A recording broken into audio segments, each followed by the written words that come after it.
Is it just me, or are the foods you get sick of the ones you end up craving the most?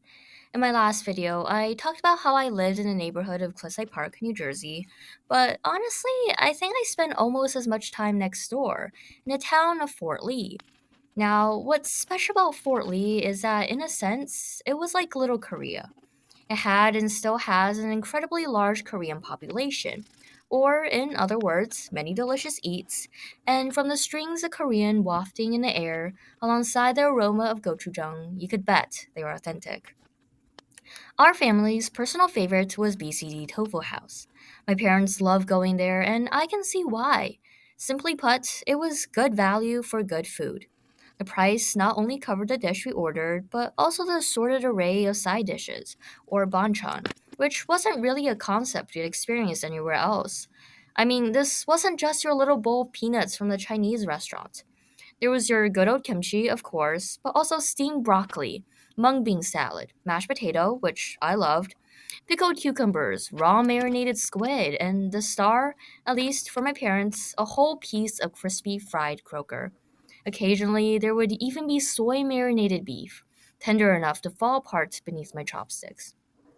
Occasionally, we'd share a plate of bulgogi, sizzling over a bed of onions, pajong, seafood pancakes, crunchy on the outside and larger than my head, or grilled mackerel, beautifully charred, their bellies flaky and golden brown. For the most part, though, we just ordered a set and ate our thing. Mine was almost always S3. Seafood Sundubu-Jjigae. My would please. Because how could you go to BCD Tofu House and not get tofu? If you're not familiar with Korean food, Sundubu-Jjigae is a spicy tofu stew, easily made vegetarian or can have everything from beef to pork to clams.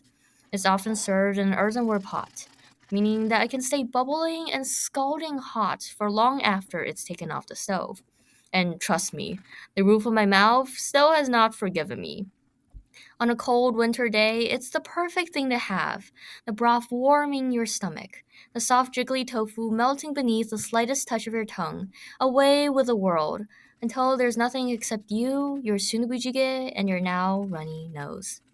Over time, though, we ate it so often, I grew to become sick of this dish. Like most kids, I just wanted pizza and fried chicken. I now classified Korean food as kind of boring, alongside my mom's cooking, which today is kind of funny, considering how now, given the choice, those are the two options I would choose every single time.